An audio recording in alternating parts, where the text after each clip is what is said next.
चलिए अब आगे बढ़ते हैं और आपको कुछ अहम खबरें दिखाएंगे तेज रफ्तार में। पीएम मोदी आज शाम सेंट्रल विस्टा एवेन्यू का उद्घाटन करेंगे। बदलते भारत की तस्वीर सेंट्रल विस्टा प्रोजेक्ट के एक प्रमुख हिस्से का सेंट्रल विस्टा एवेन्यू है, जो कि विजय चौक से इंडिया गेट तक के राजपथ को जो अब कर्तव्य पथ के नाम से जाना जाएगा, इसका आज प्रधानमंत्री नरेंद्र मोदी उद्घाटन करेंगे। दिल्ली के ऐतिहासिक राजपथ और सेंट्रल विस्टा लॉन का रीडेवलपमेंट किया गया है। अब इसका नाम बदलकर कर्तव्य पथ रख दिया गया है। प्रधानमंत्री नरेंद्र मोदी आज इसका उद्घाटन करेंगे। Central Vista Avenue Vijay Chowk से इंडिया गेट तक 3.2 किलोमीटर में फैला हुआ है। इस प्रोजेक्ट को पूरा करने में 20,000 करोड़ रुपए लगे हैं।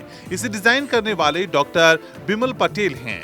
यहाँ रेड ग्रेनाइट से बने 15.5 किलोमीटर के वॉकवे से लेकर 16 पुल और फूड स्टॉल तक की व्यवस्था की गई है।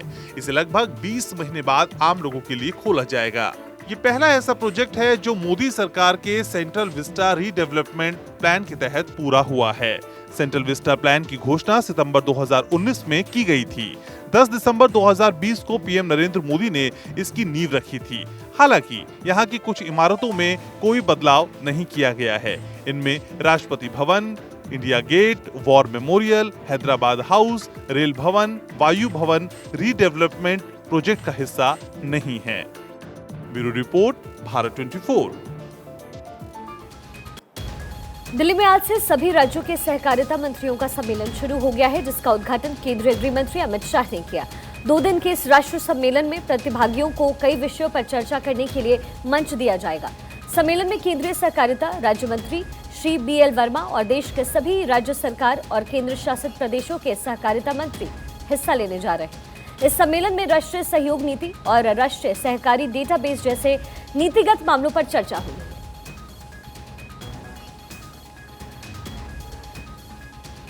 केंद्रीय गृह मंत्री अमित शाह का हाल ही में मुंबई दौरे पर रवानगी हुई उनकी, वहीं पर अमित शाह की सुरक्षा में चूक का ये मामला सामने आया। बता दें कि अमित शाह के मुंबई दौरे के दौरान एक शख्स कई घंटों तक उनके आसपास घूमता रहा। मुंबई पुलिस महाराष्ट्र के धुले से इस शख्स को गिरफ्तार भी कर लिया है। वहीं आरोपी ने खुद को आंध्र प्रदेश के एक सांसद का पीए बताया। पुलिस ने जानकारी दी है कि 32 साल के हेमंत पवार को सोमवार को डिप्टी सीएम देवेंद्र फडणवीस के आधिकारिक आवास पर अमित शाह और अन्य राजनेताओं के आसपास घूमते देखा गया।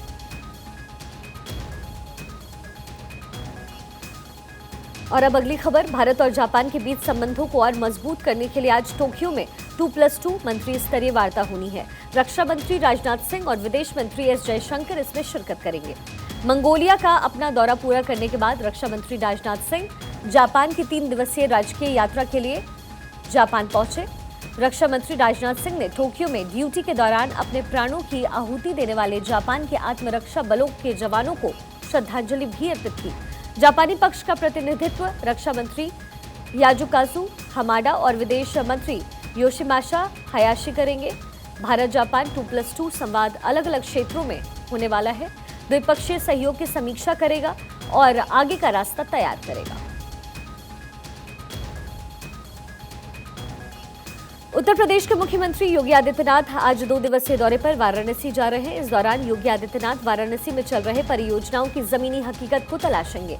मुख्यमंत्री योगी आदित्यनाथ मऊ से शाम 5:30 बजे BHU हेलीपैड पर पहुंचेंगे।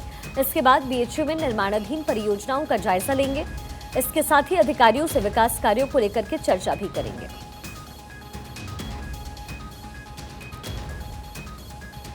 कर्नाटक हिजाब विवाद पर आज एक बार फिर से देश की सबसे बड़ी अदालत में सुनवाई होगी। इससे पहले बुधवार को सुनवाई हुई थी। इस दौरान याचिकाकर्ता के वकील देवदत्त कामत ने पक्ष रखते हुए हिजाब बैन के खिलाफ जोरदार दलीलें दी। कामत ने कहा कि केंद्र की ओर से संचालित केंद्रीय विद्यालय में हिजाब बैन नहीं है, जबकि कर्नाटक सरकार ने एक धर्म को टारगेट करने के लिए हिजाब पर बैन लगाया।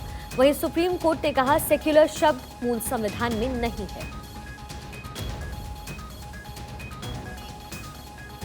बांग्लादेश की प्रधानमंत्री शेख हसीना आज अजमेर के दौरे पर हैं। इस दौरान शेख हसीना अजमेर के ख्वाजा मोइनुद्दीन चिश्ती की दरगाह में शिरकत करेंगी और मखमली चादर और गुलाब के फूल भी वहां वो पेश करेंगी। इसको लेकर अजमेर पुलिस प्रशासन की ओर से सुरक्षा के साथ ही अन्य व्यवस्थाओं को लेकर व्यापक इंतजाम किए गए। सुरक्षा को लेकर 6 IPS और 12 एडिशनल SP के साथ ही दर्जनों पुलिस अधीक्षक SI रैंक के अधिकारी मॉनिटर के लिए तैनात कर दिए गए हैं। वहीं 1500 होमगार्ड और पुलिसकर्मियों को चप्पे चप्पे पर निगरानी के लिए तैनात किया गया है। बांग्लादेश के एक कॉलेज में एमबीबीएस की पढ़ाई कर रही कश्मीर की एक छात्रा की एक दुर्घटना में मौत हो गई है। अनंतनाग की रहने वाली खुशबू मंजूर बांग्लादेश में ख्वाजा यूनुस अली मेडिकल कॉलेज में एमबीबीएस कर रही थी। वो अपने होटल की छत से गिर गई। इस दौरान उनको गंभीर चोटें आईं और बुधवार को उन्होंने दम तोड़ दिया। उनकी मौत पर अब जम्मू कश्मीर की पूर्व मुख्यमंत्री महबूबा मुफ्ती और साथी उमर अब्दुल्ला ने विदेश मंत्रालय से मदद की गुहार लगाई, जिससे खुशबू का पार्थिव शरीर उनके परिवार को मिल सके। पीपल्स डेमोक्रेटिक पार्टी की अध्यक्ष महबूबा मुफ्ती ने ट्वीट करते हुए कहा, बांग्लादेश के ख्वाजा यूनिस अली मेडिकल कॉलेज में एमबीबीएस की पढ़ाई कर रही खुशबू मंजूर की एक दुर्घटना में मौत हो गई है। विदेश मंत्रालय से उसके शव को जल्द से जल्द भारत वापस लाने में मदद करने का अनुरोध करें।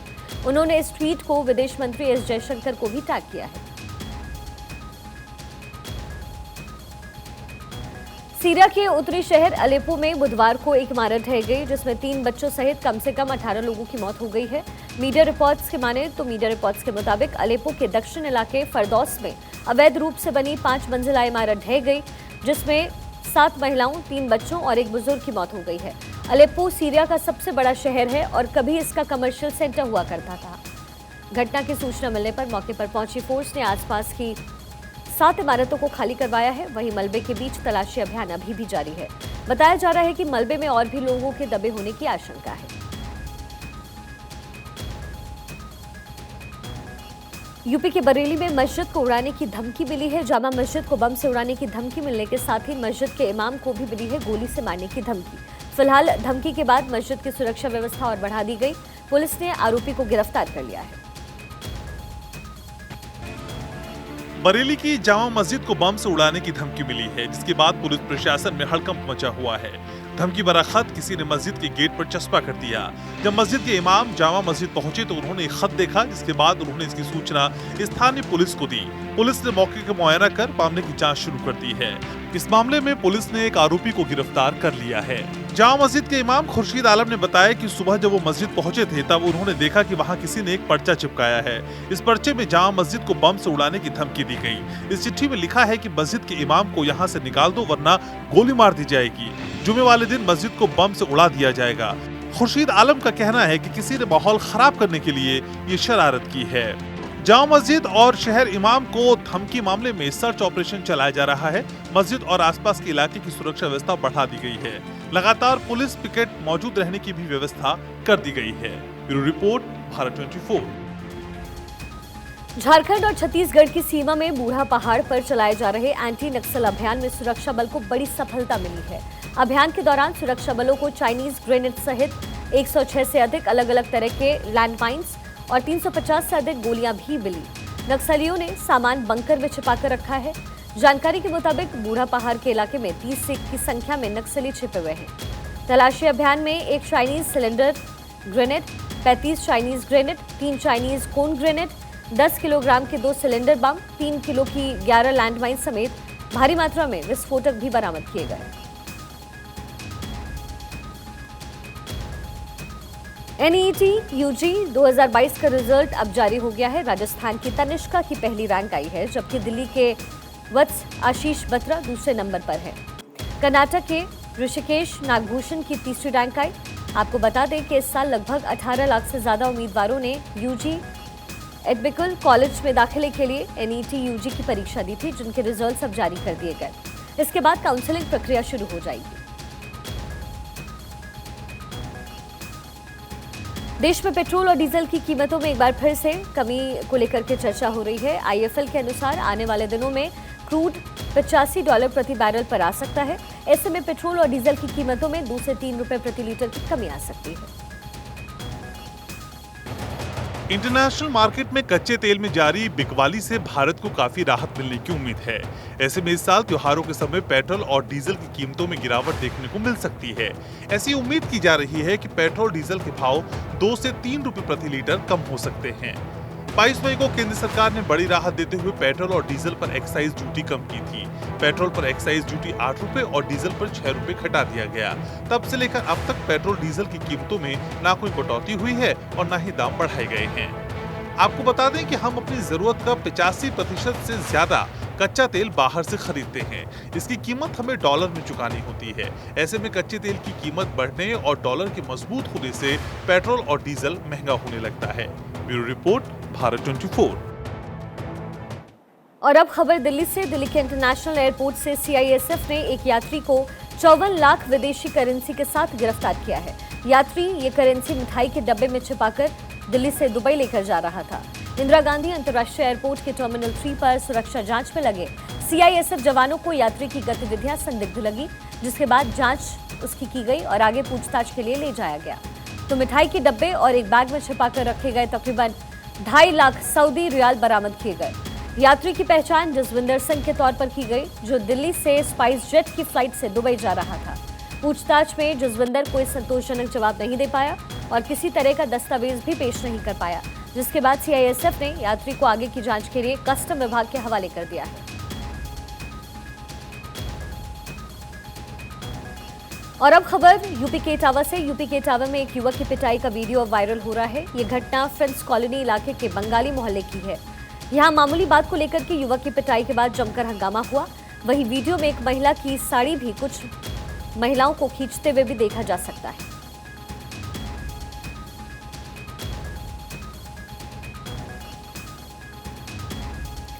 दिल्ली में इस बार भी दिवाली बिना पटाखों वाली रहेगी। दिल्ली सरकार ने राष्ट्रीय राजधानी में 1 जनवरी तक सभी तरह के पटाखों के उत्पादन, बिक्री और इस्तेमाल पर रोक लगाने की बात कही है। ये प्रतिबंध पटाखों की ऑनलाइन बिक्री पर भी लागू होगी। केंद्र और दिल्ली सरकार की लड़ाई एक कदम और आगे बढ़ गई है।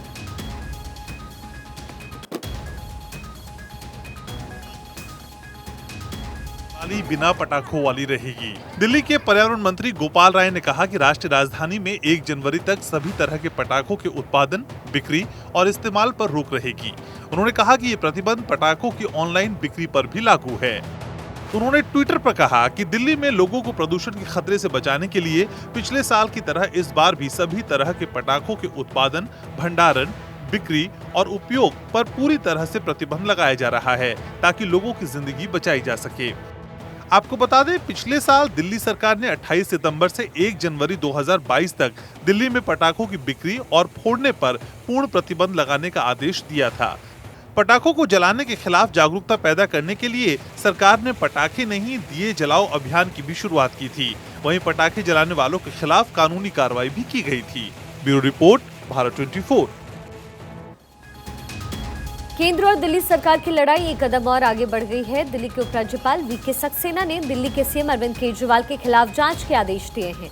सीएम केजरीवाल पर स्टाम्प शुल्क की चोरी का आरोप लगा था, जिसकी शिकायत मिली। इस पर उपराज्यपाल ने अब एक्शन लिया है।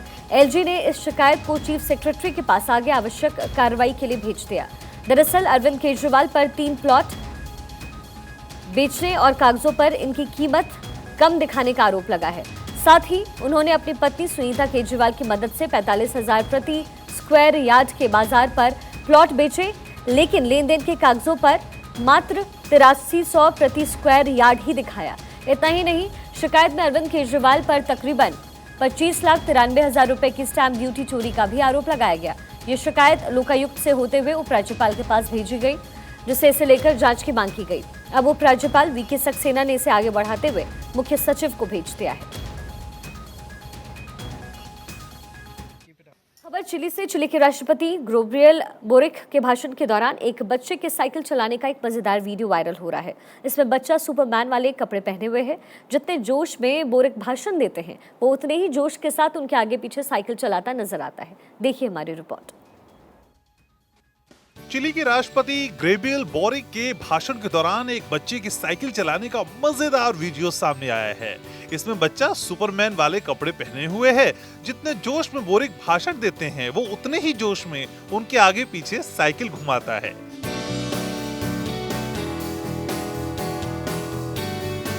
असल में ये वीडियो लोगों को 2 वजह से अपनी ओर खींच रहा है। पहला, राष्ट्रपति के भाषण के दौरान बच्चे का इस तरह साइकिल चलाना। दूसरा, राष्ट्रपति की उम्र और उनका नए संविधान के लिए लोगों के बीच आना।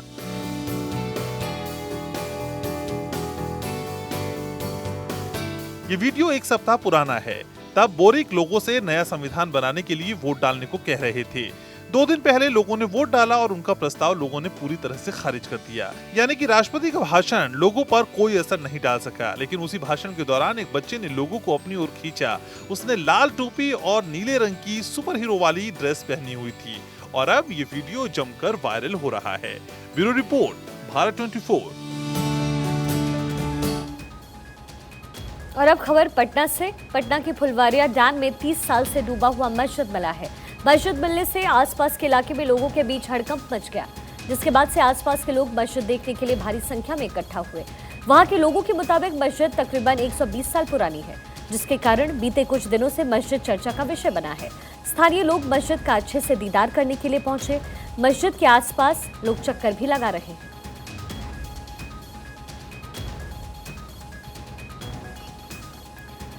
राजस्थान की तीर्थ नगरी कहे जाने वाले पुष्कर से एक हैरान कर देने वाली खबर सामने आ रही है। अजमेर के बूढ़ा पुष्कर के रिजॉर्ट जॉलीवुड में अमेरिका की तर्ज पर जेंडर रिवील पार्टी का गुपचुप आयोजन करने की बात अब सामने आई है। ये पार्टी सांकेतिक तौर पर भ्रूण का लिंग बदलने को लेकर के होती है। इन पार्टी में सांकेतिक भाषा में नीला रंग का मतलब होता है लड़का और गुलाबी रंग का मतलब लड़की। गर्भ में लड़का है या लड़की, ये जांच कराना भारत में अपराध है। इसमें 10 साल तक की सजा हो सकती है। लेकिन अजमेर के बूढ़ा पुष्कर के रिजॉर्ट जॉलीवुड में अमेरिका की तर्ज पर जेंडर रिवील पार्टी करने का आरोप लगा है। कहा जा रहा है कि ये आयोजन एक इवेंट कंपनी ने ऑर्गेनाइज कराया था। इस तरह की पार्टी में पति पत्नी एक दूसरे को सांकेतिक रूप में बताते हैं कि लड़का होगा या लड़की। इससे पहले वो भ्रूण लिंग जांच करवा लेते हैं। इसमें पति या पत्नी दोनों में एक कोई जानकारी होती है कि भ्रूण लड़का है या लड़की। इस तरह का चलन अमेरिका समेत कई अन्य देशों में है। पिंक कलर बताने पर लड़की और नीला कलर बताने पर लड़का होता है। फिलहाल इस खबर की सोशल मीडिया पर काफी चर्चा हो रही है। वहीं रिजॉर्ट के मालिक ने इस तरह की मंशा के साथ किसी भी कार्यक्रम को लेकर मना किया है जिसमें पार्टी हुई थी। मालिक का कहना है कि ये सिर्फ झूठी खबर फैलाई जा रही है। Bureau report, Bharat 24।